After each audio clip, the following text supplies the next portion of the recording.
නමෝ තස් භගවතු වරහතෝ සම්මා සම්බුද්දස්ස නමෝ තස් භගවතු වරහතෝ සම්මා සම්බුද්දස්ස නමෝ තස් භගවතු වරහතෝ සම්මා සම්බුද්දස්ස බුද්ධං ධම්මං සංඝං නමස්සාමි ඥානතෝ අහං වික්ඛවේ පස්සතෝ ආසවානං khයං වදාමි නෝ අජානතෝ නෝ අපස්සතෝ දීති පූජනීය මහා සංඝරත්නයන් ඇතුළු පින්වත් මෑණිවරුන්ගේ අවසරයි ශ්‍රද්ධාවන්ත පින්තුනේ මහා සතිපට්ඨාන සූත්‍ර දේශනාව කේන්ද්‍රගත කරගත්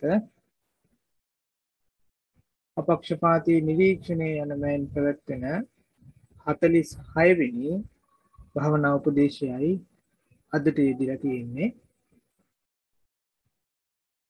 ඉතින් පහුගිය සතියේ පහුගිය භාවනා උපදේශය කරපු සතියේ වෙනකොට ඔයයන්ට මතකයක් ඇති අපි ධම්මානුපස්සනාව කියන කොටසේ ඔය නීවරණ ගැනයි කතා බහ කළේ සාකච්ඡාවට ලක් කළේ.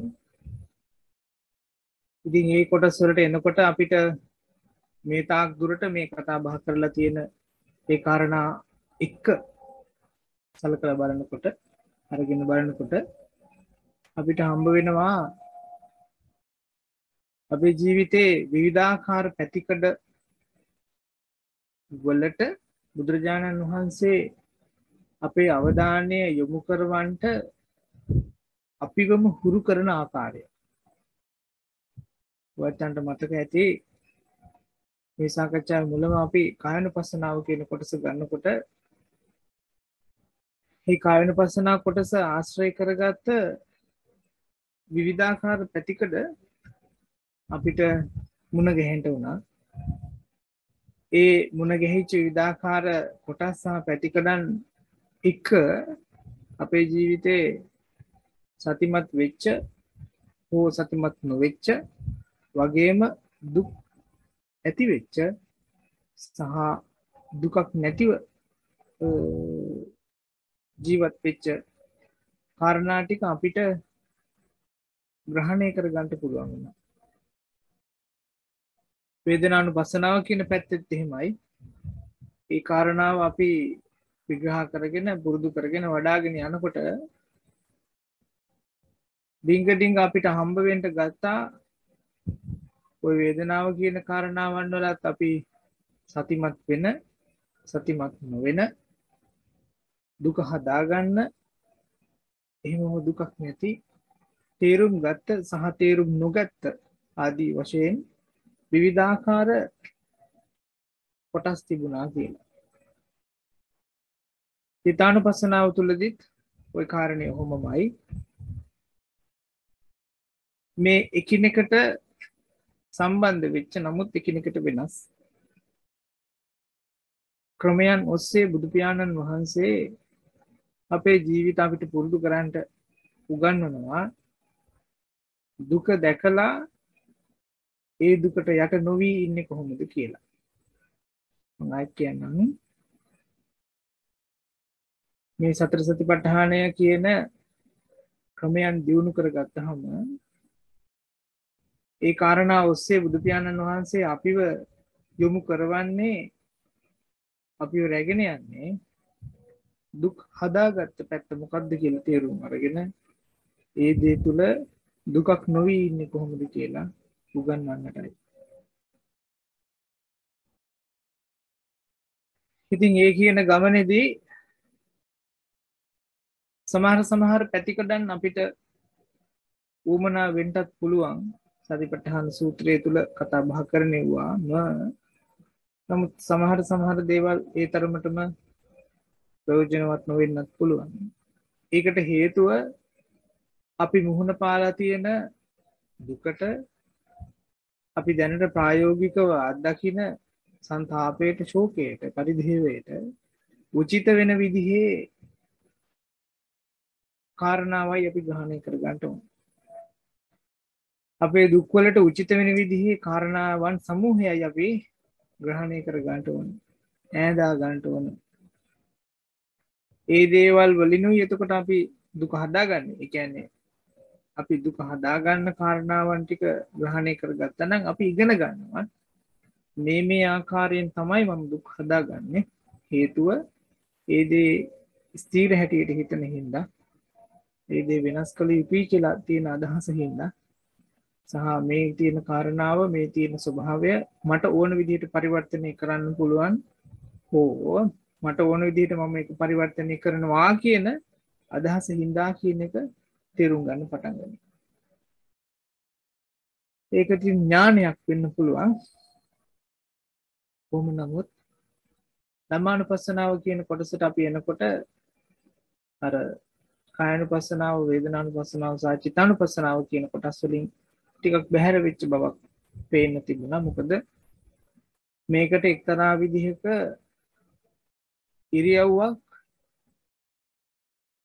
පැවැත්මක් දේශනාවක් සඳහන් වෙන්නේ නැහැ. හෝ එහෙම එකක් ගැන සඳහනක් අපිට එළියට ගන්න අමාරු වෙන හින්දා. ඉතින් ඔය කියන කාරණාත් එක්ක බලනකොට ධම්මානුපස්සනාවේ මේ තියෙන නීවරණ පරිචයට සම්බන්ධ වෙලා එද්දී අපිට හම්බ වෙනවා ඒ නීවරණ පරිචය තුල තියෙන කාරණාවන් අපේ ජීවිතේ කායानुපස්සනාව තුලත්, වේදනානුපස්සනාව තුලත්, චිත්තානුපස්සනාව තුලත් කියන මේ කාරණා ත්‍රිත්වය තුලම විසිරී පැතිරී තියෙන කාරණාවක් නේද කියලා. ඉතින් මේ තැනට එන්න බුදු පියාණන් වහන්සේ අපිව පුදුමාකාර විදිහේ අර රළු පාරකින් ඇවිල්ලා ඊට වඩා සුමට පාර උගන්නලා, ඊටත් වඩා සුමට තැන උගන්නලා අන්නේ ආදී වශයෙන් ආවා කියන එකයි මේ දායක ස්වාමීන් වහන්සේගේ නම් දැනි. ඒක මගේ පුද්ගලික අත්දැකීම. ඉතින් පහුගිය සතිය වෙනකොට පින්නතුනේ අපි කතා බහට ලක් කළා ඔය කියන නීවරණයන් අපේ ජීවිතේ පරිපාලනය ගන්නේ, අපේ ජීවිතේ අපිව හසුරවන්න පටන් ගන්නේ මොන ආකාරයෙන්ද කොහොමද කියලා. ඔයයන්ට මතක ඇති. ඉතින් අපි කතා බහ කරා ඔයයන්ගේ අත්දැකීම් ආශ්‍රේනුත් ඒ නීවරණයන් අපිට තට්ටු කරන්නේ කොහොමද, අපිට වද දෙන්නේ කොහොමද වගේම ධර්මානුකූලව එවන් වූ නීවරණයන්ගෙන් නිදහස් වීමකට අපි මොන විදිහේ උපක්‍රම භාවිතා කරනවද, කොහොම කටයුතු කරන එක සුදුසුද කියලා. ඉතින් අද දවසේ වෙනකොට ඒ කියන හැම කාරණාවකම සමාලෝචනයක් කරන්න කියලා මම බලාපොරොත්තු වෙනවා. එතකොට අදින් නීවරණ කොටස සමාප්ත වෙවි. වෙනතුනේ මේ නීවරණයන් පහක් තියෙනවා කියලා ඔයත් හොඳ ආකාරව දන්නවා. කාමච්ඡන්ද, ඒ කියන්නේ කාමයට තියෙන කැමැත්ත. ව්‍යාපාද, ඔකට ව්‍යාපාද කියලා කියනවා. ඒ කියන්නේ අකමැත්ත. තීන මිද්ද, නිදිමත සහ අලස ගතිය. උද්ධච්ච කුක්කුච්ච, හිත විසිරීම සහ හැකිලිම. සැකය, විචිකිච්ඡාව කියලා කියන සැකය අවසාන එක. ඉතින් මේ කියන කාරණා අපි ග්‍රහණය කර ගන්නට යනකොට තථාගතයන් වහන්සේගේ ඉගැන්වීමේ තියෙන පොඩි ඉඟියක් මම එළියට ඇදලා ගත්තා. රාජ්‍යත්ව කියන කාරණේ, ඒ කියන්නේ අපි සමාජීය වශයෙන් හෝ අපේ එදිනදා ජීවිතය තුළදී අපි ගොඩක් වෙලාවට බාහිර කෙනාගේ තියෙන තරහාව, බාහිර කෙනාගේ තියෙන ලෝභය හෝ ආශාව, බාහිර කෙනාගේ කම්මැලි කුලෑටිකම, හිතේ විසිරීම හෝ හැකිලිම සහ සැකය අපි හඳුනා ගන්න උත්සාහ කරනවා. නමුත් තමන් තුළ මේ කාරණාව පවතිනවාද කියන එක අපි හඳුනා නොගන්නා අතර. එතකොට බුදුරජාණන් වහන්සේගේ ඉගැන්වීම උනේ මේ කාරණේ තමන් තුළ තියෙන මොන වෙලාවද කියන එක හඳුනා ගන්නටයි. බාහිරට වඩා තමන් තුළ මේ කාරණාව මොන විදිහටද වැඩි දියුණු වෙන්නේ, වඩා වර්ධනය වෙන්නේ, ක්‍රියාත්මක වෙන්නේ කියලා තේරුම් ගත්ත කෙනා බාහිර කෙනාව හඳුනා ගන්න.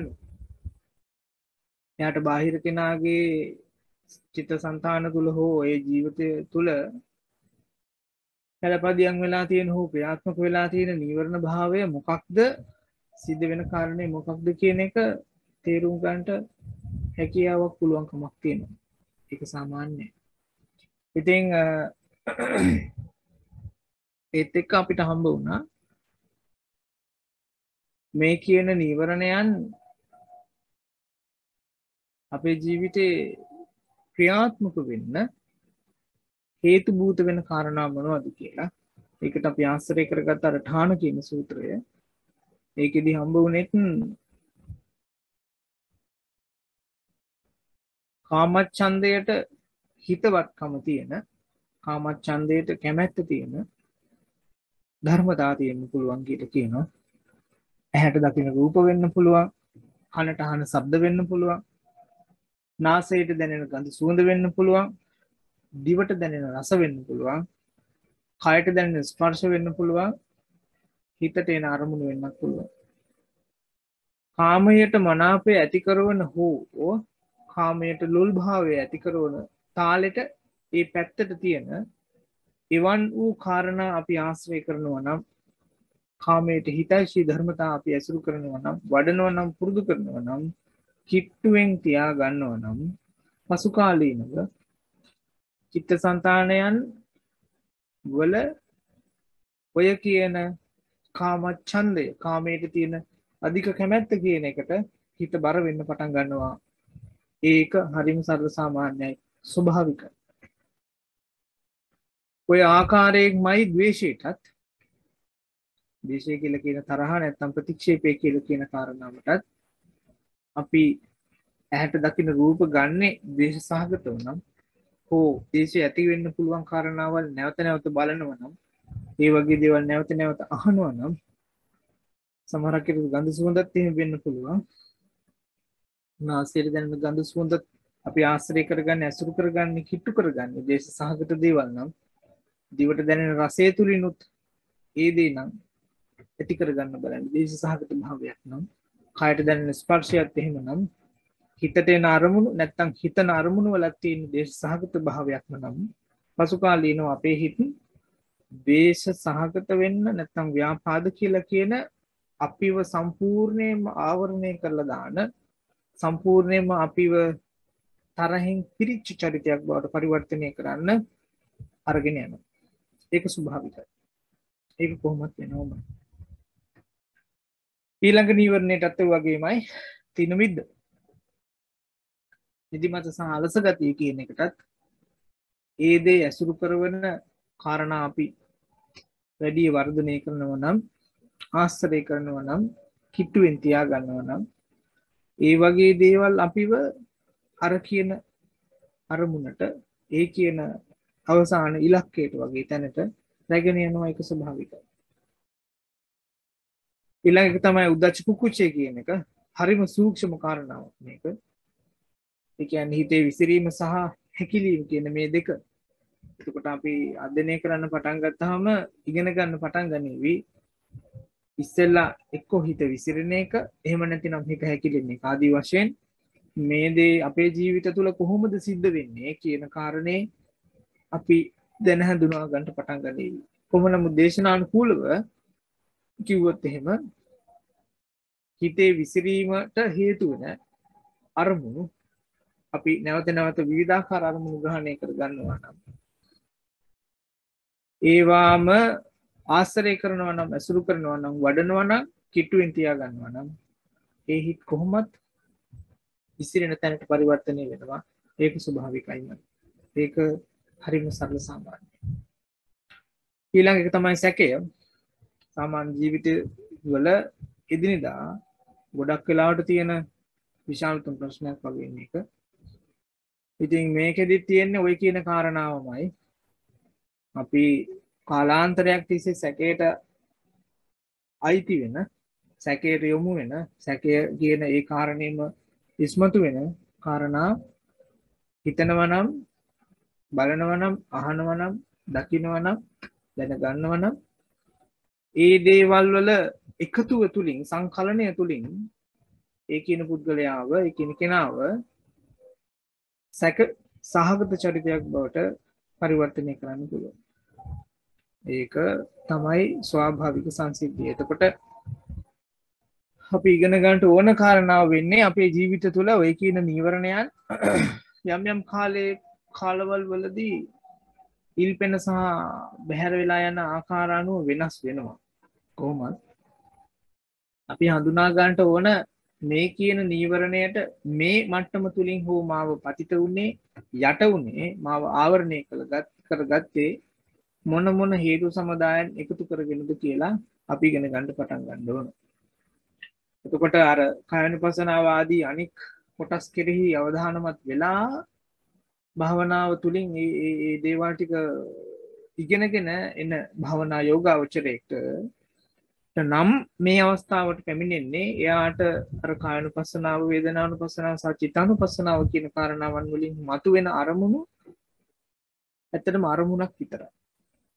මොකද එයා හිත පුරුදු කරලා තියෙනවා ඒක භාවනා අරමුණක නැත්නම් සතියේ අරමුණක සති මාත්‍රාවක කියන ඒ සීමාව තුල විතරක් සීමා සහිත කරවන්න. ඒ සීමාව තුල විතරක් පවත්වන්න. ඉතින් ඒක ඒ විදිහට සිද්ධ කරලා එන භාවනා යෝගාවචරයට මෙවන් වූ නීවරණ කාරණාවන් ගැන කෙරෙන අධ්‍යයනය අතරම සාර්ථක වෙන්න පුළුවන් කියන එක තමයි පුද්ගලිකව මගේ අත්දැකීම් වගේ අදහස වගේම අදහස. ඉතින් ඒ ආකාරයට අපිවම හඳුනා ගන්නට වුණාම අපේ ජීවිතය තුළ අපි කාමයට යට වෙන්නේ කොහොමද? තරහට යට වෙන්නේ කොහොමද? කම්මැලි අලස ගතියට යට වෙන්නේ කොහොමද? හිතේ විසිරීමට හෝ හැකිලීමට යන්නේ කොහොමද? සහ සැකයට නතු වෙන්නේ කොහොමද කියලා මේ දේවල් ටික අපි හඳුනාගත්තට පස්සේ වෙනතුනි අපිට අපිව පේන්න පටන් ගන්නවා.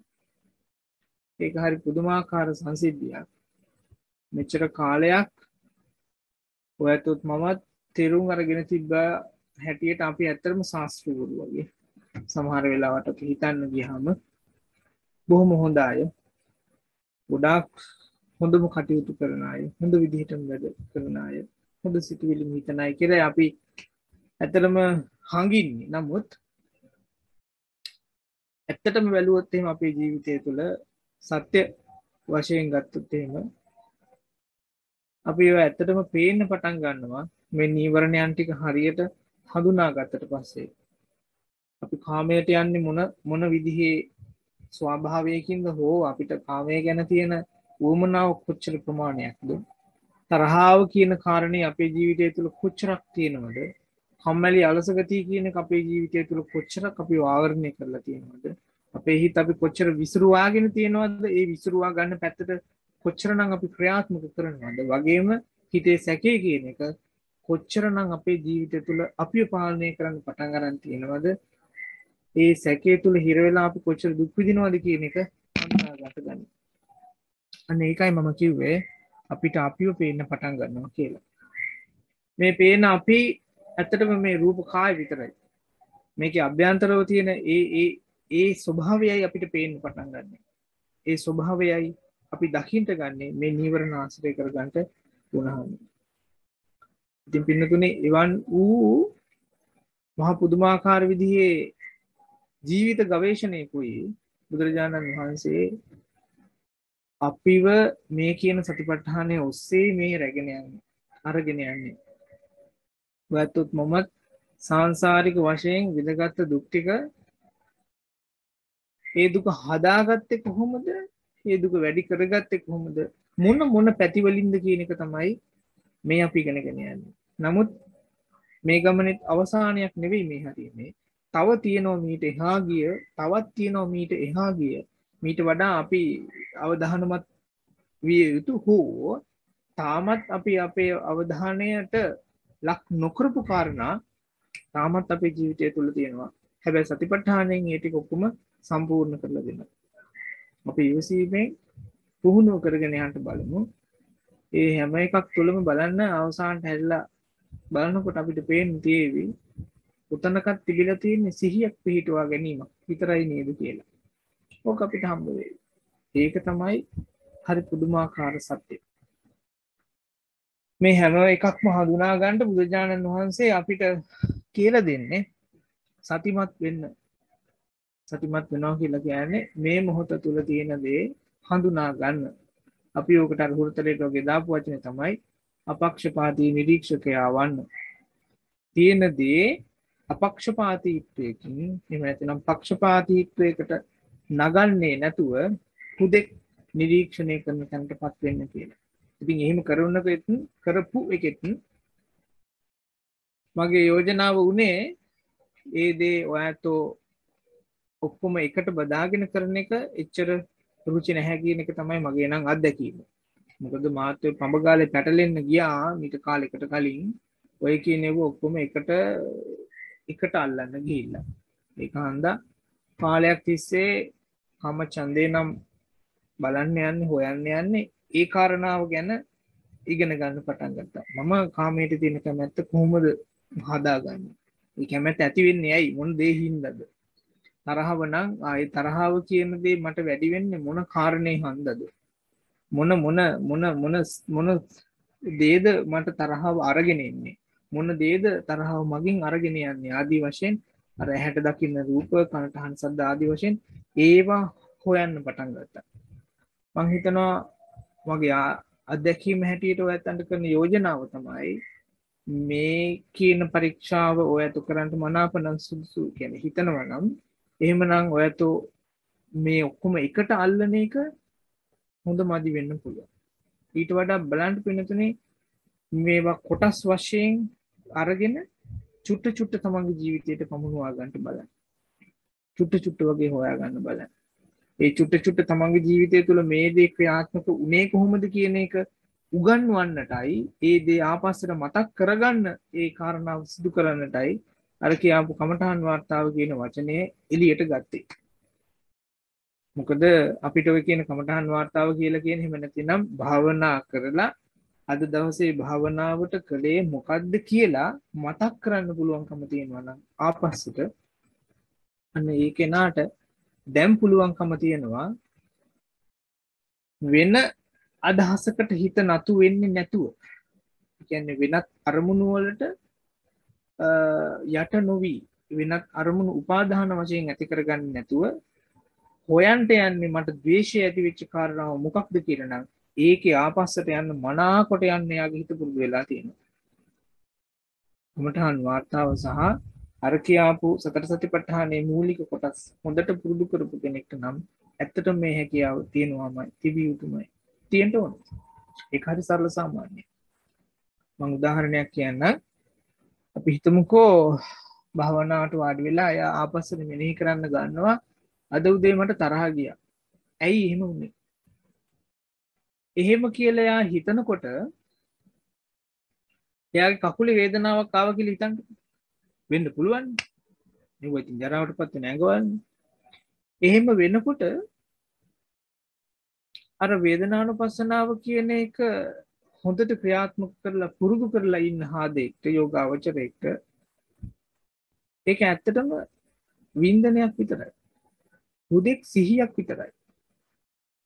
ඒ දෙයට සිහියේ මාත්‍රාව දුන්නා, සිහියේ ප්‍රමාණය ඒ තැන දුන්නා, ආපස්සට තමන් හිටපු තැනට ගියා. නමුත් ඔය කියන වේදනානුපස්සනාව කියන එක හරියට වඩාපු නැති කෙනෙක්ට නම් කර ගියේ එක අමතක වෙනවා. මට මේ තරහ ගියේ කාරණාව මම මේ කල්පනා කරන එක නැත්නම් ආපස්සට මතක් කරන ආවර්ජනය කරන එකයි මේ කරන්නේ කියන එක යාට අමතක වෙනවා. ඒ වෙනුවට යා කරන්න පටන් ගන්න මොකද්ද? අර වේදනාවට උත්තර බදින්න පටන් ගන්නවා. මේ දෙකේම එකතුවෙන් කොහොමද හිතේ විසිරීමක් මෙයා හදා ගන්නවා. ඒක සාමාන්‍යයි. අන්න ඒකයි මම මුලින් ඉඳලම කිව්වේ ඔය භාවනාවක් කරලා ආපස්සට කරන මතක් කිරීම අතිශයින්ම වැදගත් වගේම සිහියට ප්‍රධාන තැන දීලා තමන්ගේ කටයුතු කරගෙන යන එක අනිවාර්ය සාධකයක් කියලා. එතකොට පින්නතුනේ අපිට මේ ආපස්සට ආවර්ජනය කරන එක භාවනාව ගැන විතරක්ම නෙවෙයි කරන්න පුළුවන්. භාවනාව ගැන විතරක්ම නෙවෙයි කරන්න පුළුවන්. සාමාන්‍ය ජීවිතේ වැඩ කටයුතු කරද්දී වුණත් ඔයත්තන්ට උරගාලා බලන්න පුළුවන්. තමන්ගේ මතකයේ තමන් ගාව කොච්චරක් තියෙනවද? හෝ තමන්ගේ සිහිය තමන්ට කොච්චරක් නම් කිටුවෙන් ඉන්නවද කියලා. වැඩක් කරද්දී වෙන්න පුළුවන්. කතාවක් කියද්දී වෙන්න පුළුවන්. යම් කිසි දෙයක් බලද්දී වෙන්න පුළුවන්. මොනවා හරි අහද්දී වෙන්න පුළුවන්. මොනවා හරි දැනගද්දි වෙන්න පුළුවන්. මොනවා හරි ආහාරයක් හදිට මොනවා හරි දිවෙන් රස විඳිනකොට වෙන්න පුළුවන්. මොනවා හරි දෙයක් ස්පර්ශ වෙනකොට වෙන්නත් පුළුවන්. මොනවා හරි දෙයක් හිතනකොට උනත් වෙන්න පුළුවන්. මේ ආදී වශයෙන් අපිට අපේ ස්මරණ ශක්තිය මතක් කිරීම සිහිය තුලින් වඩා වර්ධනය කරගන්න පුළුවන්. ඕකට මතකය කියලා කියනවා. ඉතින් ඒ වගේ කාරණාවක් එක්ක මේ වගේ අවස්ථාවකට එනකොට මේ නීවරණයන් ගැන අධ්‍යයනය කරන තැනකට එනකොට අපිට පුදුමාකාර විදිහේ රුකුලක් හම්බ වෙනවා. පුදුමාකාර විදිහේ තල්ලුවක් හම්බ වෙනවා. අපිම ඒ පුරුදු කරලා තියෙන ධර්මතාව ටික. මේවා කඩෙන් ගන්න බෑ. මේවා වෙන කෙනෙක්ට කොච්චර කිව්වත් දෙන්නත් බෑ. තමන් පුරුදු කරන්නේ නැතුව. මේ කාරණා අහලා තියෙන්න පුළුවන් කනට. හැබැයි ඒ දේ ධර්මතාවයක් හැටියට තමන්ගේ ජීවිතය තුළ ක්‍රියාත්මක කරලා නැත්තම් එයා ධර්මදරයෙක් නෙවෙයි කියලා බුදුහාමුදුරු දේශනා කරන්නේ. යම් කෙනෙක් චුට්ටක් අහලා යෝච අප්පම් පිසුත්වාන ධම්මං කායේන පස්සති හෝ බහුං කායේන පස්සති කියන තැනටයි යන්න ඕන. චුට්ටක් අහනවා ඒ අහපු දේ බොහෝකට බහුල හැටියට කායිකව ක්‍රියාත්මක කරනවා. ඒ දේ කළා නම් ඒ ධම ඒ ඉගෙනගත්ත ප්‍රායෝගික අත්දැකීම අපේ ජීවිතය තුළ පළපදියන්නේ. ඒක අපේ ජීවිතේ ස්ථිරතාවයකින් තියෙන දෙයක් බවට පත් වෙනවා. හැබැයි ඒක දෙයක් නෑ. ඒ අවබෝධයක් විතරයි තියෙන්නේ. අපි දන්නවා ප්‍රායෝගිකවම ඒ අවබෝධයට ගියේ කොහොමද කියලා. හැබැයි මේ කියන කාරණාවල් පොතපතේ දැනුමෙන් විතරක් අපේ හිතේ තියෙනවා නම් ඒක අර කනට අහපු දහමක් විතරයි. ඒක හිත අහපු දහමක් නෙවෙයි පිටුතුනි. ඒක කනට අහපු දහමක් විතරයි හිත අහපු දහමක් නෙවෙයි. එතකොට මේ දහම අපි පුරුදු කරන්න ඕන හිත අහන දහමක් හැටියටයි. තායිලන්තේ බණ කියනකොට ලස්සන කතාවක් කියනවා. දැස් පියාගෙන හිත විවෘත කරගන්න කියලා. අපි සාමාන්‍යයෙන් බණක් අහන්න යනකොට ඇස් දෙක අර ගන්නවා එහෙම කියනවා තෙහෙව් ගන්නවා ඔගේ අනිත් පැත්ත වගේ නිකන් දැස් පියාගෙන හිත විවෘත කරගන්න. මේ හැටියට කොහොම හෝ නමුත් යම් කිසි නිවැරදි ඉලක්කයක් එක්ක ඒ කියන්නේ සංසාරිකව මේ විදින දුකෙන් මම මේ ජීවිතේදීම නිදහස් වෙනවා කියන අර්ථයෙන් ඒ අදහසින් වැඩ කටයුතු කරන කෙනෙක්ට සතර සතිපට්ඨානය තුලින් යන්න පුළුවන් ගමන පුදුමාකාරයි. ඒ දේ තුලින් ඒ කෙනාට කාන්තාවක් හෝ වේවා පිරිමි කෙනෙක් හෝ වේවා ගිහි හෝ වේවා පැවිදි හෝ වේවා ලැබෙන ප්‍රතිඵලය තුල තියෙන පින්නතුනි දුක හඳුනා ගැනීමක්. ඒ දුක හඳුනා ගත්තාම ඒ දුක ඇති වෙන හේතුව හඳුනා ගැනීමක්. දුක නැති කරන්න ඕන අවශ්‍යතාවයේ තේරුම් ගැනීමක්. වගේම දුක නැතිව ඉන්න මොනවද කරන්න ඕනේ කියන එක හඳුනා ගැනීම. ඕක පෙළපොතේ දහමෙන් අපි ගාව තියෙන්න පුළුවන්. කටපාඩම් කරලා සමහරක් විට ඒ දේ සම්බන්ධයෙන් අපිට උපාධි ආදී කටයුතු උනක් තියෙන්න පුළුවන්. නමුත් හරියන වෙලාවට ඒ හරියන ටූල් එක හරියන ඒ හරියටම හරියන මෙවලම පාවිච්චි කරන්න අපි දන්නේ නැත්නම් කොච්චර මෙවලම් තිබ්බත් වැඩක් නැහැ නේද? ඒක හන්දා නිවැරදි ඉලක්කයක් තියෙන භාවනා යෝගාවචරයේට පුදුමාකාර විදිහේ අසසිල්ලක් තියෙන කාරණාවකුයි මේ සතිපට්ඨානය කියලා කියන්නේ. සිහිය පිහිටුවා ගැනීම කියලා කියන්නේ සිහියෙන් ඉඳීම කියලා කියන්නේ. ඉතින් ඒ දේ තුලින් ඒ ඇත්තන්ගේ ජීවිතය තුළ තමන්ව වහගෙන හිටපු ආවරණය කරගෙන හිටපු කාරණාවල් ටිකයි පේන්න පටන් ගන්න. ඒකයි අර භාවනාවේ පෙළේ තියෙන කාරණාව මෙන්න මෙහෙමයි කියවෙන්නේ. ආවරණා නීවරණා චේතසෝ උපක්ඛිලේසා පඤ්ඤායි දුබ්බලීකරණේ. ආවරණය වෙලයි තියෙන්නේ. නීවරණය කියන එක නීවරණ කියන එක ආවරණය කරන එක. නිවන වහලා දාන එක. පඤ්ඤායි දුබ්බලීකරණේ. ප්‍රඥාව මොට කරනවා. ඇත්ත නේද කතාව? අපි කාමයට යට වෙලා හිටපු වෙලාවක යම් කිසි තීන්දුවක් තීරණයක් ගන්නවා නම් පින්නතුනි මොකද කියන්නේ? අපි ගන්න තීන්දුව හරි තීරණේ හරි කාමයට බරයි. තරහට යට වෙලා ඉන්න වෙලාවක අපි ගන්න තීන්දුවක් තීරණයක් තියෙනවා නම් හෝ බලන බැල්මක් තියෙනවා නම් අහන ඇස්මක් තියෙනවා නම් නාසයෙන් දැනගන්න දැනීමක් තියෙනවා නම් හෝ සිතකය වචනේ කියන තුන්දර හසුරුවනවා නම් යම් කිසි විදිහකට ඒ ඔක්කොම ටික තරහට බරයි නේද? කම්මැලි වෙලාවටත් එහෙමම තමයි. හිතේ විසිරිච්ච වෙලාවටත් එහෙමම තමයි. සැකේ තියෙන වෙලාවටත් එහෙමම තමයි. නමුත් අපි හඳුනාගත්තා නම් දැන් මම ඉන්නේ කාමයට බර වෙලා කියලා. දැන් මම ඉන්නේ තරහට බර වෙලා කියලා. එයා හඳුනා ගන්නවා. එහෙනම් මම මේ තීන්දුව తీරන ගන්ට යන්නේ සිතක වචන කියන මේ තුන්දර හසුරුවන්ට යන්නේ තරහත් එක්ක. තරහත් එක්ක කියන දේ එයා අයින් කරලා දායි. තරහ නැතුව අර දේ ක්‍රියාත්මක කරන්න පටන් ගනී. අන්න පිරිසිදු වාචනය එළියට එන වෙලාව. සම්මා වාචාව එළියට එන වෙලාව. ඉතින් මේ ආදී වශයෙන් පෙන්නතුනේ අපේ ජීවිතය තුළ මෙච්චර කාලයක් අපිව වෙලාගෙන තිබිච්ච දේවල් ටික චුට්ට චුට්ට ගැලවෙන්න පටන් ගනීවි. මේ වගේ අවදීන් අපි අපේ ජීවිතයට පුරුදු කිරීමත් එක්ක ඒක පුදුමාකාර සැනසීමක් වේවි. ධර්මයට කියනවා අමා පැන් කියලා. තේර ගාතාවල එහෙම හරියට මේ වචනේ කියනවා. හිත සිසිල් කරවන අමා පැන් කියලා කියනවා. ඇත්ත නේද කතාව? අපි දැනගෙන හිටියේ නෑ මෙච්චර කාලයක්. සමහර වෙලාවට අපි කතා බහ කරන වචන තරහින් කියනකොට ඇයි ඇත්තට මෙහෙම කිව්වේ කියලා. නමුත් දැන් අපිට අහු වෙනවා. ඒ තරහ හිතෙන දේවල්ම අපි හිතලා තියෙනවා. ඒ දේවල් අපි දැකලා තියෙනවා. හෝ බලලා තියෙනවා. හෝ අහලා තියෙනවා. හෝ අහන්න උත්සාහ කරලා තියෙනවා. හෝ හොයාගෙන ගිහිල්ලා තියෙනවා. හෝ ඇසුරු කරලා තියෙනවා. ඒ දේ අවසාන ප්‍රතිඵලයේ හැටියට අපිව තරහසහගත පුද්ගලයෙක් බවට කෙනෙක් බවට ආත්මයක් බවට පරිවර්තනය කරලා තියෙනවා. සතිපට්ඨානය තුලින් කෙරෙන්නේ ඇත්තටම කියනවා නම් තමන්ගේ ආත්මය සුද්ධ කරලා දාන එක.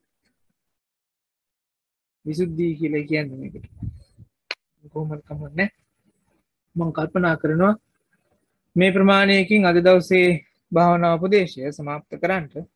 ඉතින් මේ කියලා දුන්න කාරණාවන් වලින් ඔයත්න්ගේ ජීවිතය තුල දුකින් නිදහස් වෙන මාර්ගයට යම් කිසි වූ කරුණු කාරණා සලසා ගන්නට මාර්ගයක් ක්‍රමයක් පැහැදුනා නම් සාදු සාදු ඒසෙම් වේවා සියලු දෙනාටම සියලු යහපතම වේවා කියලා සාරයි.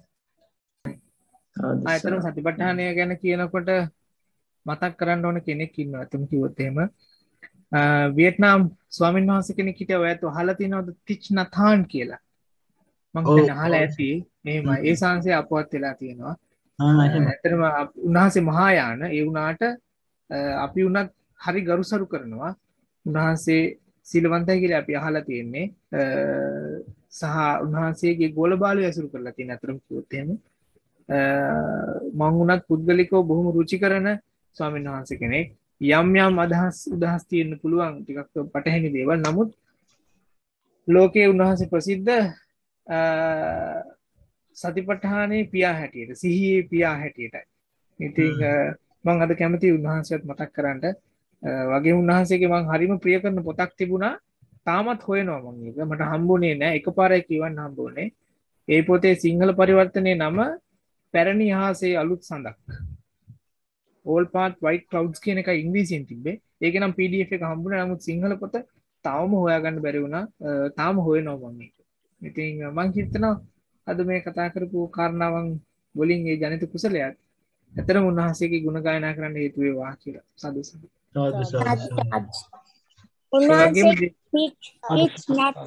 උන්වහන්සේගේ other show කියන පොත තියෙනවා මගල. පොත් ගොඩාක් තියලා තිබුණා මෑණියනි. මට තායිලන්තෙදිත් හම්බ වුණා මේ කීපයක්. එහෙමයි. මම දැන් The Heart කියලා පොතක් තියෙනවා හරි ප්‍රසිද්ධයි ඒක. The Red Heart හරි Heart හරි. Heart සූත්‍ර කියලා එකක් තියෙනවා. Heart සූත්‍ර තියෙනවානේ. එහෙම වෙනවා. කොහොමරි කමන්නේ අපි අපසක්. ඔව් කියන්න මතු. නෑ ඒ ස්වාමීන් වහන්සේ මං හිතන්නේ ඇමරිකාවේනේ හිටියේ මේ ගොඩක් පස්සේ කාලෙක වියට්නාමෙට මං හිතන්නේ දැන් අවුරුදු 5කට 10කට ඉස්සර වැඩම්මපු වෙලාවේ මං ඒ ෆොටෝස් එහෙම දැක්කා. ඒ පරණ ගම එහෙම ඇවිල්ලා බලනවා. ඒ කියන්නේ සිහිය සතිය මයින්ඩ්ෆුල්නස් කියන බොහොම ප්‍රායෝගිකව කට්ටිය කරදිනවා ලෝකයේ තැන්වල. ඉතින් බොහොම උපදෙස් දෙන බොහොම ප්‍රායෝගික පැත්ත හොඳට පැහැදිලි කරන එහෙමයි. ඔය ප්ලම් විලේජ් පල්ම් විලේජ් මම දන්නේ නැහැ කියන්නේ කොහොමද කියලා. PLULM PAPULM මම හිතන්නේ. අන්න එහෙම කියන මොනස්ට්‍රි එක හැදුවේ උන්වහන්සේ තමයි. මම හිතන්නේ ලෝකේ රටවල් බර ගානක තියෙනවා. ඔව්. හොඳයි. ඒ කියන්නේ මම හිතන්නේ අවුරුදු 80කට වගේ කිට්ටු ඇති 95යි 95යි. එහෙමයි. ඇත්තම කියනවා නම් හේනපොල් නායක හඳුරු 94යි දැන්. එහෙමයි අප්පා. තාමත් වැඩසටහන් කරනවා. මම හිතන්නේ ඔයත් මගේ සතියක සම්බන්ධ වෙලා තිබ්බ අර ලින්ක් එකකින්. සාදු ස්වාමීන් වහන්සේ හන්දමයන් ධම්ම කතාය සාදුපං දදාමසේ මේ සදහම් දේශනාමේ කුසලයේ අප සියලු දෙනාම සාදු සුතින් අනුමෝදන් වෙමු. සාදු සාදු අනුමෝදාමි. සාදු සාදු සාදු.